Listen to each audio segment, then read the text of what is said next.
기독교의 기본 교리라고 되어 있는데 기독교의 기본적인 진리에 관한 내용이 12가로 되어 있습니다.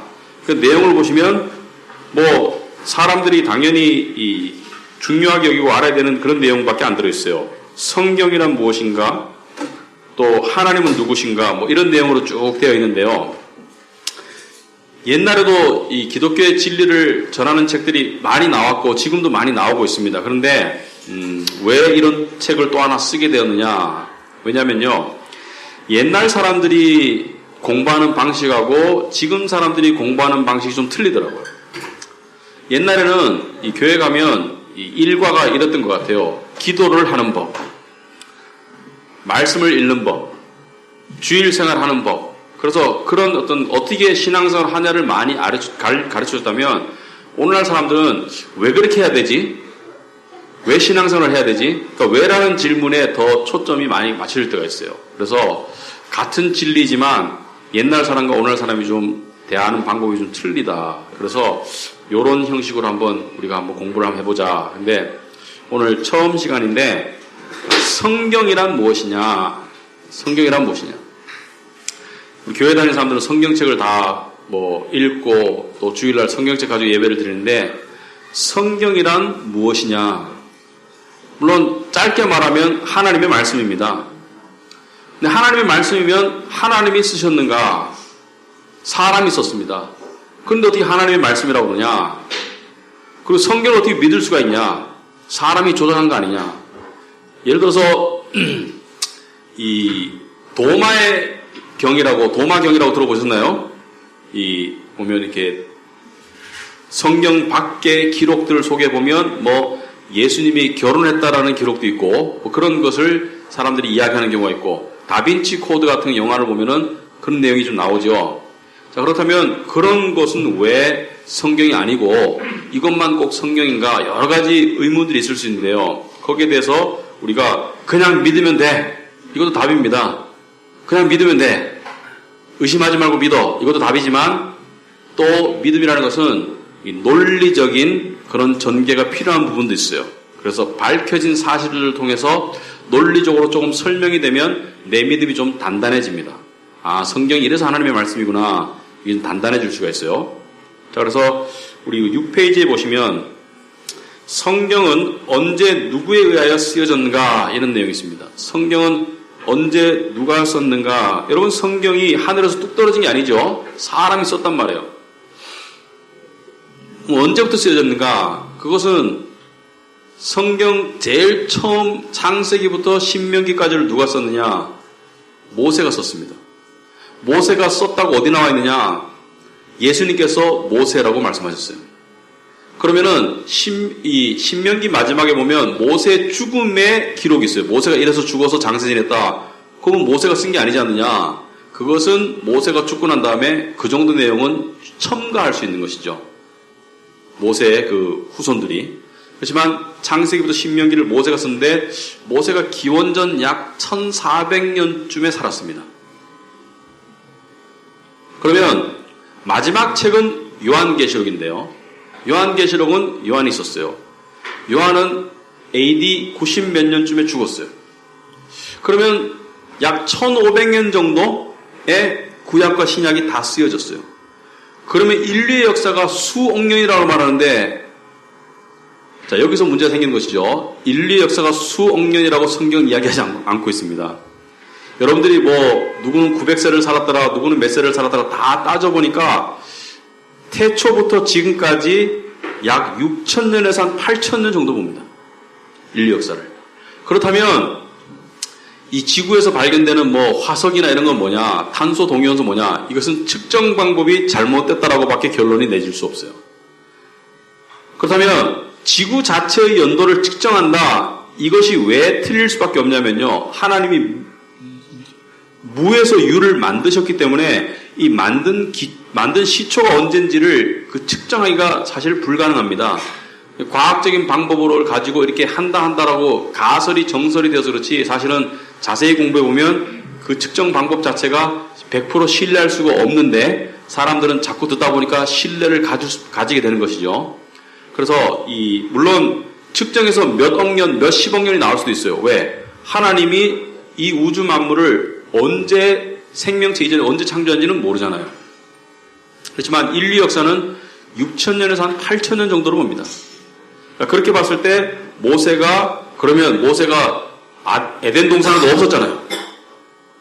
아담과 하와도 못 만났는데 그럼 그거 어떻게 썼어? 자, 그래서 성경은 사람이 썼지만 성령의 감동으로 쓰여졌다 이렇게 말하는 거예요.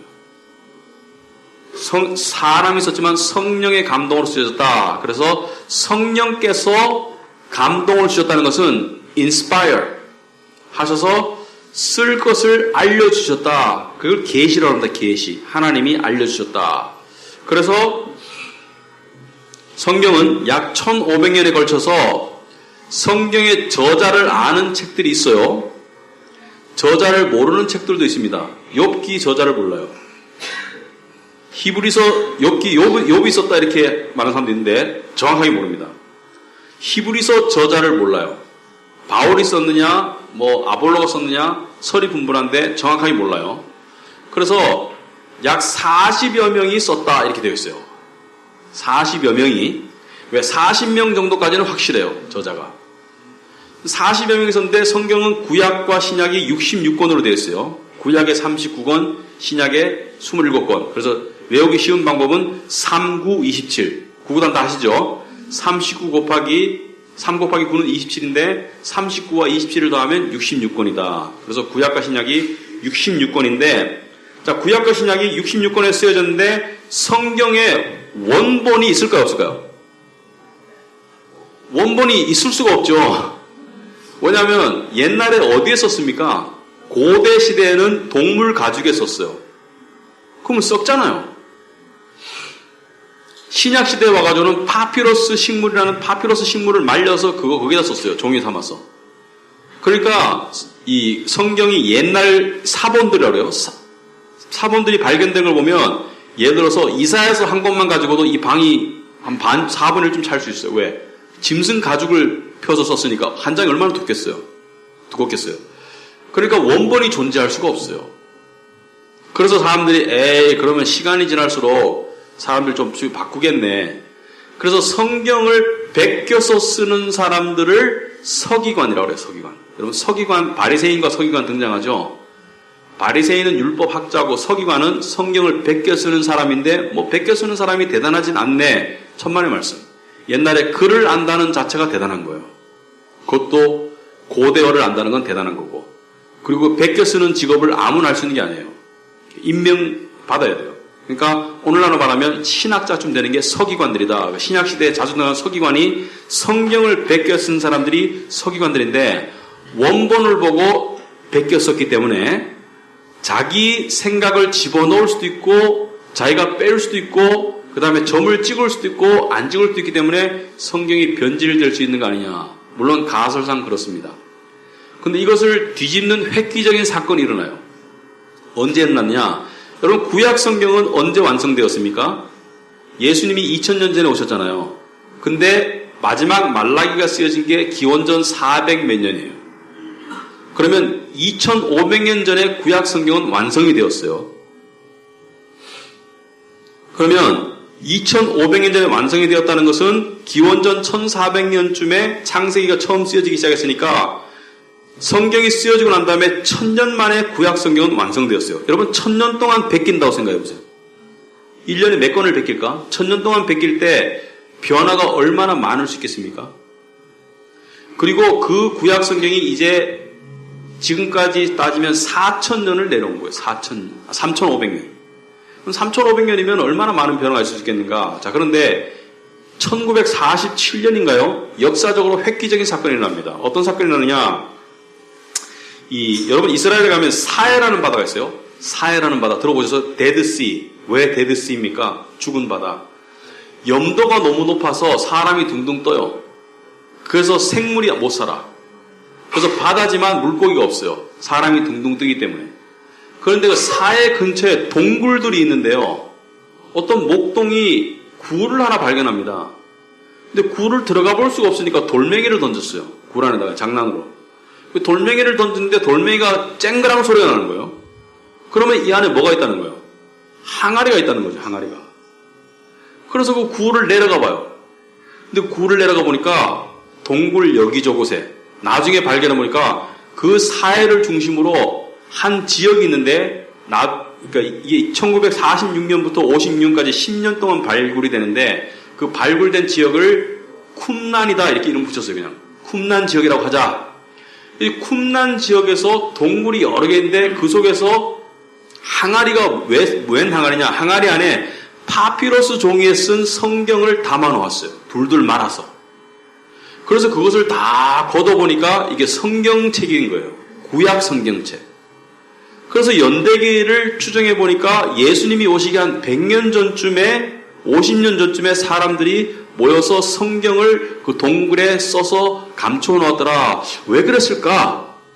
왜 그랬냔 말이죠. 이 이스라엘 백성들이 바벨론에게 나라를 뺏기고 식민지가 되었을 때가 기원전 586년입니다. 그 다음에 바벨론이 멸망하고 페르시아 왕국이 뒤를 이어요. 페르시아 왕국이 멸망하고 그리스가 뒤를 잇고 로마가 뒤를 잇고 이렇게 되는데 그리스가 뒤를 이었을 때 아키오스 4세라는 황제가 있었어요. 기원전 170년쯤에 살았던 황제인데 이 사람이 정말 악질이었어요. 그래가지고 돼지고기를 먹으면 다 죽였어요. 왜? 돼지고기를 먹는다는 것은 유대인이 아니라는 것을, 하나님을 안 믿는다는 것을 증명하는 거니까. 믿는다는 걸 증명하니까. 그러니까 하나님을 믿는 사람은 다 죽였어요. 그리고 이 예루살렘 성전에다가 돼지를 갖다 제단에 올려놓았어요. 그러니까 신성 모독이죠, 완전히. 그리고 성경을 다 어떻게 하라? 불태워라. 다 불태워라 그랬어요. 그랬을 때 추측건대 이 쿰난 공동체라는 사람들은 이 성경을 후세에 알리기 위해서 이 지역에 모여서 죽기 살기로 성경을 베껴가지고 그것을 동굴에 감춰놨는데 그게 2000년이 흐르는 다음에 발굴이 된 거예요. 한 목동에 의해서. 근데 발굴이 딱 되었을 때 물론 2000년 동안 성경 사본들이 계속 내려왔어요. 내려왔는데 여러분 그 성경책 보면 어떤 사본에는 없다 이런 말이 있어요. 그러니까 보면 원본이 없기 때문에 사본들을 가지고 하는데 사본의 연대기가 빠를수록 더 진위성이 높다라고 보는데 대부분 사본들이 똑같아요. 근데 이 쿰난 이 사해 바다에서 성경책이 발견됐을 때 세계의 관심이 다 쏠렸습니다. 그때 가장 먼저 의문이 무엇일까? 지금 우리가 보는 구약 성경과 2050년 전에 쓰여졌다고 추정되는 이 성경책 필사본이 일치할 것인가? 만약에 틀린다면 성경은 믿을 수가 없는 것이다. 이렇게 되는 것이죠. 그래서 학자들이 쭉 조사를 해보니까 99% 이상 똑같더라. 틀린 것은 이 발음 기호가 점 하나 잘못 찍어서 발음 기호가 틀린 것이 있더라. 내용상에 틀린 것은 없더라. 신학적으로 문제되는 것은 하나도 없더라. 그래서 이걸 통해서 믿는 사람들은 뭘 이해할 수 있는가? 성경을 누가 보존하겠습니까? 사람이 보존하려고 노력하지만 결국은 하나님이 당신의 말씀이니까 사람을 통해서 보존해 오셨다. 이것을 우리가 이해할 수 있는 것이죠. 그래서 이걸 통해서 성경에 관한 신뢰가 상당히 더 늘었습니다. 사람들은 막 이 성경이 잘못됐다는 것을 증명해봐야지. 그래서 이 쿰난에서 나온 이 사본들, 데드 시 스크롤, 사해 사본이라고 그러죠. 사해에서 나온 사본들을 연구하는 학자들 중에는 비기독교 학자가 훨씬 많아요. 이 사람들의 목적 중에 하나는 뭐예요? 성경이 사람에 의해서 조작됐다는 것을 증명하고 싶은 것이죠. 근데 안 됐어요. 똑같은 거예요. 99% 이상. 그러면 성경 전체를 볼 때 어떤 사람이 성경을 열심히 공부해서 하나님이 안 계시고 기독교가 잘못됐다는 것을 증명해봐야지라고 열심히 공부하다 기독교인이 됐대요. 왜? 성경 보니까 창세기부터 계시록까지 마치 한 사람이 쓴 것처럼 일관성이 있더라. 앞에 사람 거 보고 베끼면 일관성이 있겠지. 그 내용 연결해서. 그게 아니죠. 어떤 성경들은 한 시대에 여러 다른 지역에서 동시다발적으로 쓰여집니다. 구약 같은 경우. 신약도 마찬가지고. 그런데 그때 인터넷이 있습니까? 전화가 있습니까? 데이터베이스가 있습니까? 없어요. 데이터베이스도 없고 인터넷도 없고 아무것도 없는데 동시대에 다른 지역에서 서로 모르던 사람들이 쓴 성경책이 보니까 내용에 일관성이 있어. 그 예언과 성취에도 일관성이 있고. 그러니까 이걸 공부하면 할수록 이건 사람이 조작할 수 없다는 것을 깨닫게 되는 것이죠. 불경을 공부해 보시면요. 좋은 내용이 많아요. 마하바냐, 바라밀다 이렇게 쭉 좋은 내용이 많아요. 이해를 해보면. 그렇지만 좋은 가르침이지 그 안에 예언과 계시와 성취라는 일관성 있는 그런 내용이 없습니다. 그러니까 하나님이 기승전결로 역사를 쓰신 게 성경이에요. 그러니까 성경을 공부하면 그 안에 놀라운 일관성이 있다. 왜냐하면 40여 명이 썼지만 하나님의 감동으로 쓴 것이기 때문에 성경의 주체되는 저자는 누구다? 하나님이시다. 그게 8페이지의 내용입니다. 성경 전체에 놀라운 일관성이라고 되어 있고요. 거기 보시면 성경은 다양한 시대를 살았던 다양한 사람들에 의하여 쓰여지지만 성경의 전체 내용에는 부인할 수 없는 놀라운 일관성이 담겨 있다. 좀 더 자세히 말하자면 성경 전체의 내용들은 모두가 다 연결되어 있으며 그 속에는 서로 대립되거나 모순되는 내용이 하나도 없다는 사실이다. 여러분이 모순되는 내용이 있으면 한번 가져와 보세요. 제가 저한테. 여러분 그걸 발견하면 제가 여러분을 굉장히 두려워할 것 같아요. 한번 가져와 보세요. 모순되는 내용이 있다고 생각한 것은 착각일 수밖에 없는 거예요. 모순되는 내용이 있을 수 없는 것이 디모데후서 3장 16절에 모든 성경은 하나님의 감동으로 되었다. 성령의 감동으로 쓰여졌기 때문에 모순되는 내용이 없다. 이렇게 됩니다. 자, 그렇다면 9페이지에 나머지 내용 여러분 읽어보시면 됩니다. 중간에 성경이 전하는 주된 내용이 뭐냐, 성경은 무엇을 전하느냐, 이걸 알아야지 큐티 생활이 제대로 되는 것 같아요. 많은 사람들이 성경을 보면서 내 미래를 인도하는 책으로만 여겨요. 그런 내용이 없다는 건 아닙니다. 많은 사람들이 성경을 보면서 처세술의 책으로 여겨요. 그런 내용도 있어요. 빨리 분을 내지 말아라, 말을 적게 해라, 이렇게 여러 가지 처세에 관한 내용이지만 그런 내용도 있어요. 그러나 성경이 전하는 가장 근본적인 내용은 뭔가? 여러분, 이 뷔페 식당에 아이스크림 먹으러 가는 거 아니잖아요. 아이스크림도 먹지만 뷔페 가면은 스테이크도 먹고 초밥도 먹고 그러려고 하시는 거 아니에요? 그러면 성경의 메인이 뭐냐? 성경의 메인은 뭐냐면요. 성경은 우리가 한마디로 말하면 진리를 전하는 책입니다. 진리를 전한다. 그러면 진리가 뭐냐 도대체? 성경이 전하는 진리가 뭐냐? 나중에 이 책에도 설명하지만 소위 말해서 사람들이 일반적으로 궁금해거리는 거 다 진리입니다. 사람은 어디서 왔는가? 이게 진리예요. 그거 몰랐잖아요. 저도 몰라가지고 한참을 생각을 많이 해봤었어요. 요즘에 애들은 그런 얘기를 잘 안 하더라고요. 제 세대만 하더라도 고등학교, 중학교 때 애들 만나면 야, 우리는 어디서 온 거야? 이런 얘기 했어요. 요즘 애들은 그냥 게임하느라고 바빠요. 요즘 애들이 똑똑한 것 같지만 참 인간성이 많이 사라졌죠. 그러니까 인간이 하나의 그냥 게임하고 밥 먹고 공부하고 기계화되고 불쌍한 거예요. 옛날에는 고등학생들이 참 시적이었죠. 인생에 내가 왜 사는 거지? 이런 얘기 하면서 정말 몇 시간 술 마실 수도 있었어요. 그게 하나의 좀 인간으로서 당연한 건데 요즘에는 왜 살기는 스펙 쌓기 위해서 살지. 스펙 쌓기 위해서 살지. 그러니까 대화 내용이 전부 다 이렇게 너무 형이상학적인 대화잖아. 근데 형이상학적인 게 사실 인간의 근본적인 질문이죠. 어디서 왔냐? 나는 왜 사냐? 사람은. 그리고 어디 가냐? 우리는 미래가 어떻게 되는 것이냐? 여러분 이 땅에서의 미래를 위해서는 열심히 우리가 보험도 들고 계획하고 준비하지만 정말 영원한 세상이 있냐? 다음 세상이 존재하냐? 그것을 진리라고 합니다. 그걸 설명한 게 성경이에요. 그러니까 성경을 통해서 거기에 대한 해답을 얻는 거예요. 그러니까 성경에서는 하나님은 누구시냐? 설명하는 거예요. 인간은 뭐냐? 설명하는 거예요. 인간의 발생은 어디냐? 창세기를 통해 설명하는 거예요. 인간의 역사는 무엇이냐? 설명하는 거예요. 인간의 마지막 운명은 무엇이냐? 설명하는 거예요. 계시록에서. 다음 세상이 있냐? 있다고 말하는 게 성경입니다. 죽어서 천국, 지옥이 있냐? 있다는 거예요. 하나님의 심판이 있냐? 있다는 거예요. 사람은 왜 이렇게 불공평하냐? 인생이. 그리고 왜 이렇게 인생이 힘드냐? 인생이 아직 안 힘든다는 것은 아직 인생을 인생답게 못 살아보고 있기 때문에 인생이 힘들어요. 왜 힘드냐? 죄 때문이라는 거예요. 죄는 왜 들어왔냐? 이걸 설명하는 게 성경입니다. 그래서 이 책에서도 그런 기본적인 개념을 설명하는데 그 성경을 진리의 책이라고 보시면 돼요. 진리의 책이다. 진리를 설명하는 것이 성경책이다. 그리고 10페이지에 보시면 자, 성경 말씀이 옳은지 아닌지 어떻게 알 수 있는?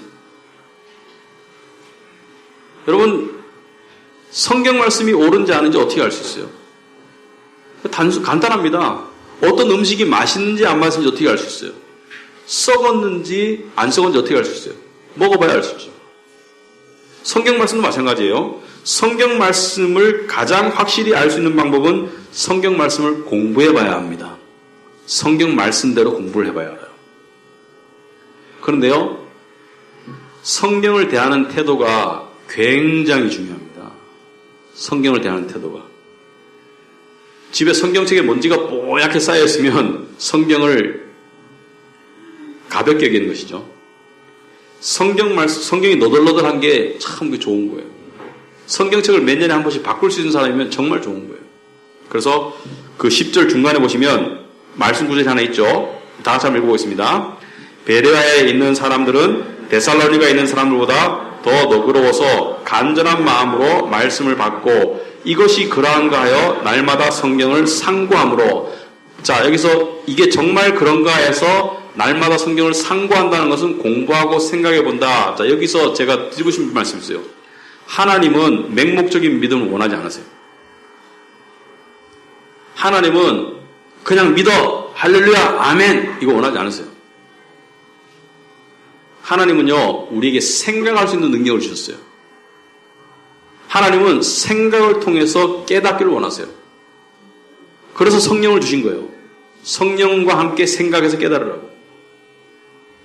그러니까 그냥 맹목적으로 믿어, 안 믿으면 안 돼. 뭘 믿는다는 거예요 도대체? 그러니까 참 요즘에 이 애처로운 현상이요, 믿는다고 하면서 교회를 다니는데 뭘 믿는지를 몰라. 자신이 뭘 믿는지를 설명을 못해. 대충 이런 거 아닐까요? 그거 믿는 거 아니죠. 왜냐하면 자기가 정말 믿는 건 설명이 가능하잖아요. 내가 누군가를 좋아하면 그 사람에 대해 설명할 수 있잖아요. 그래서 성경을 말씀을 받고 이것이 그러한가요? 날마다 성경을 상고한다. 그래서 성경을 보실 때 스터디 하시는 마음으로 보셔야 돼요. 스터디 하시는 마음으로. 그 설교도 스터디잖아요, 사실은.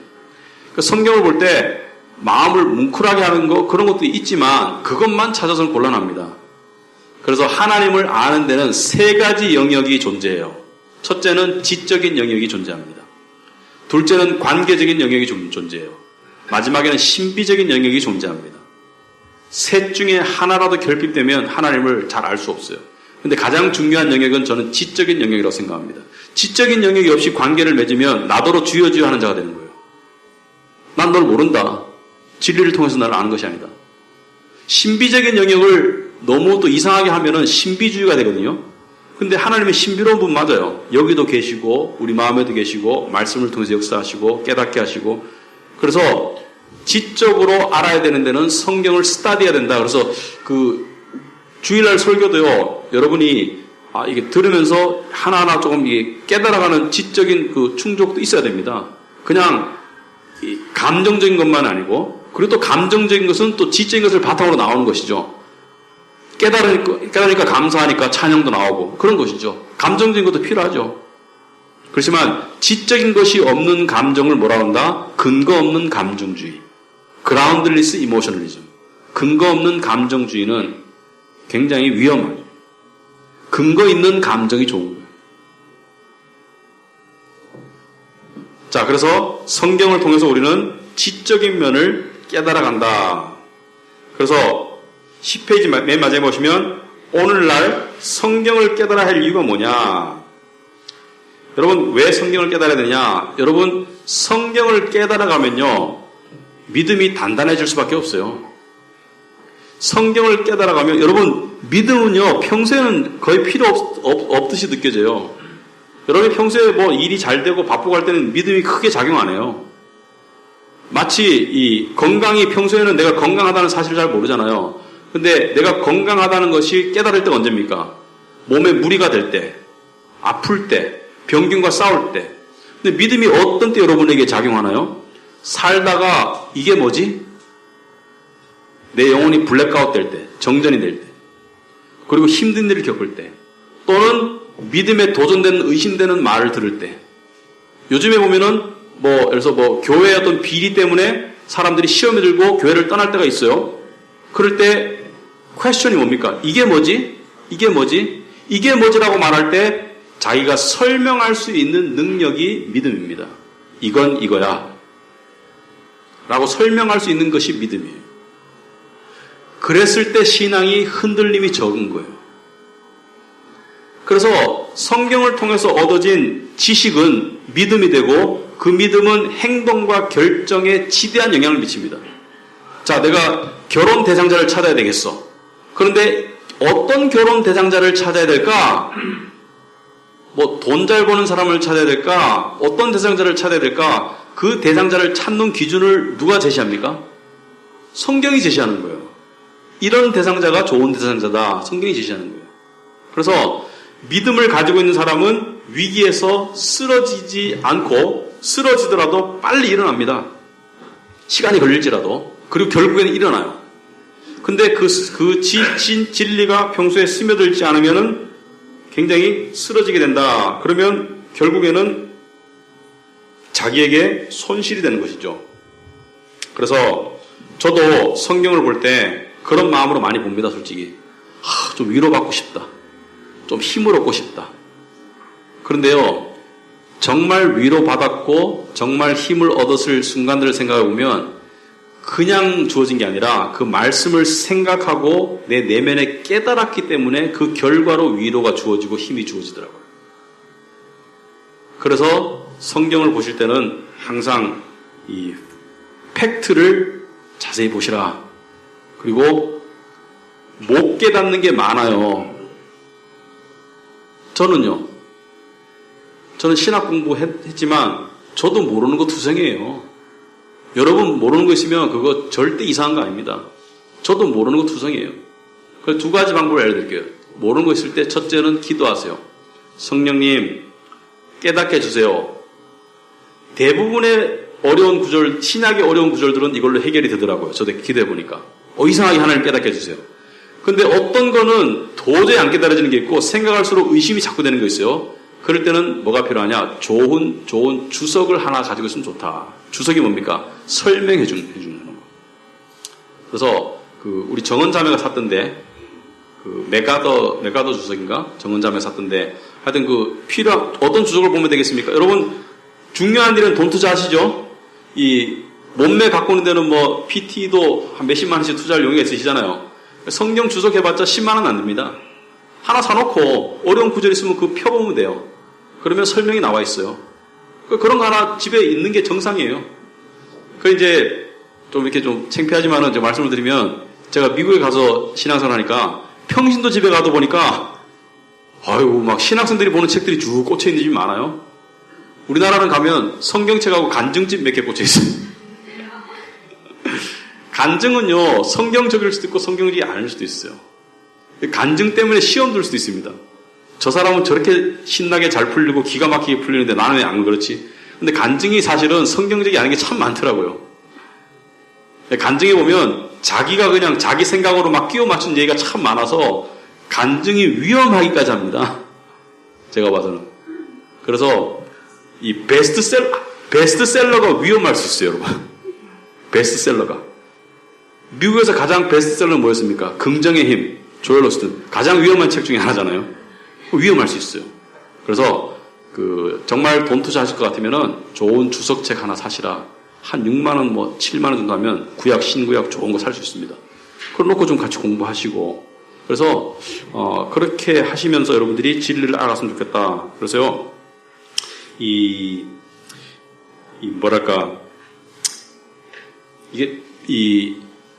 비극이 뭐냔 말이죠. 인간의 비극이 뭐냔 말이죠. 인간의 비극은 우선순위가 잘못된 게 비극이에요. 인간의 비극은. 안 중요한 거를 너무 중요하게 생각하고 중요한 거를 너무 안 중요하게 생각하는 게 비극이에요. 결국에는 결과를 당하잖아요. 그래서 우리가 평소에 음식을 먹는데 중요한 영양소를 안 먹고 맨날 아이스크림만 쭉쭉 빨았다고 생각해보세요. 맨날 콜라만 마셨어. 그럼 나중에 어떻게 돼요? 건강을 잃게 되잖아요. 이빨 다 빠지고. 그런데 인생에서 중요한 게 뭡니까? 인생에 중요한 거는 아까 인생에 중요한 게 이런 것들이에요. 나는 왜 사나? 이거 중요한 거예요. 나의 삶의 진정한 목적이 뭔가 이게 중요한 거예요. 나의 삶의 진정한 목적이 있으면 삶의 과정이 조금 힘들더라도 감수할 수 있어요. 근데 요즘의 현대인들의 그 삶은 이렇게 표현할 수가 있습니다. 최대한 안전하고 편하고 길게 살다 가야지. 이거예요. 교회 안에 사람들도 마찬가지예요. 하나님 믿고 최대한 편안하게 안전하게 살다가 나중에 천국에 꼴까닥 가야지. 이거예요. 근데요, 그건 짐승도 하잖아요. 하나님이 원하시는 삶은 그런 거 아니죠. 하나님이 원하시는 삶은 뭐예요? 하나님이 원하시는 삶은 정말 하나님과 함께함으로써 정말 파란만장한 삶을 원하시죠. 다양한, 다이내믹한 삶을. 그러니까 신앙생활 속에 정말 간증이 있는 사람은 고생도 해보고, 어려운 것도 겪어보고, 그리고 기적도 체험해보고, 또 하나님의 은혜도 체험해보고, 그게 신앙생활이죠. 그냥 코알라처럼 계속 나무에 매달려가지고 편안하게 20시간 잠자고 깨어날 때는 밥 먹고 이 신앙생활 아니라는 거죠. 그 성경을 읽어보시면 참 나라는 인간이 얼마나 참 그런 코알라 같은 존재인가를 깨닫게 됩니다. 그래서 하나님께서 고난을 왜 허락하세요? 정신 차리라고 허락하실 때가 많거든요. 그래서 자, 성경에 대해서 마지막으로 정리하자면 우리에게 필수적인 책이고 객관적으로 증명이 된 책이고 외경이라는 것도 있죠. 외경이라는 것도 있어요. 도마가 쓴 책 이런 것들요. 그런 것들은 성경이 아닙니다. 그거는 작자 미상의 작가가 그냥 조작해낸 글들인데 성경에 당연히 안 들어가죠. 하나님의 성령께서 그것을 허락하지 않았으니까. 그래서 성경에 들어간 것이 다예요. 66권이. 그러면 가톨릭은 왜 외경이 있느냐? 가톨릭의 외경이 있습니다. 가톨릭은 구약에는 히브리의 역사책을 외경으로 넣어놨어요. 메카베 1서, 메카베 2서 몇 가지 책을 넣어놨어요. 왜? 누가 넣었어요? 교황이. 지 마음대로. 개신교와 차별화한다고 나중에 집어넣었어요. 그러니까 가톨릭이 정말 커다란 잘못을 한 거죠. 왜냐하면 가톨릭은요, 교황이 교회 위에 있어요. 교황이 말씀 위에 있어요. 그러니까 교황의 권위 밑에 교회와 말씀과 전통이 있어요. 개신교는 뭐예요? 아니다. 말씀이 제일 위에 있고 그 밑에 교회와 전통과 우리 같은 목회자들이 있다. 그래서 교황이 가장 위험한 인물이다 그래가지고 켈빈이나 루터인 사람들은 교황을 적그리스도가 아니냐 이렇게 얘기했습니다. 교황이 적그리스도가 아니냐. 그래서 여러분이 성경 말씀을 좀 더 통해서 우리 교회가 정말 하나님을 더욱더 신실하게 알았으면 좋겠다. 자, 오늘은 여기까지 하고 혹시 질문 있습니까? 한 3분 남았는데. 질문 없으면 여러분 그 강의 충실하게 들어서 감사드리고 기도하고 마치겠습니다. 하나님 아버지 감사합니다. 저희들에게 하나님을 우리가 그냥 일반적으로 알 수는 있지만 자연을 통해서 하나님의 계시다는 것 정도는 알 수 있지만 구체적으로 알 길은 없었습니다. 그런데 하나님께서 말씀을 통해서 당신의 존재와 당신이 어떤 분이신지를 저희들에게 알려주심을 감사합니다. 아무쪼록 우리 카비너트 교회 교인들 또 앞으로 오실 교인들 누구 할 것 없이 정말 말씀을 통해서 정말 진짜 믿음, 굳건한 믿음 그리고 정말 하나님과 함께하는 그런 삶을 다 살아가시는 그런 귀한 그런 하나님의 자녀가 다 될 수 있도록 주님 도와주시옵소서. 오늘 남은 안식일 나머지도 하나님께서 영육간에 참 안식과 또 평강으로 채워주시옵시고 또 월요일부터는 주님께서 주신 삶을 열심히 살아갈 수 있도록 하옵소서. 예수님 이름으로 기도합나이다. 아멘.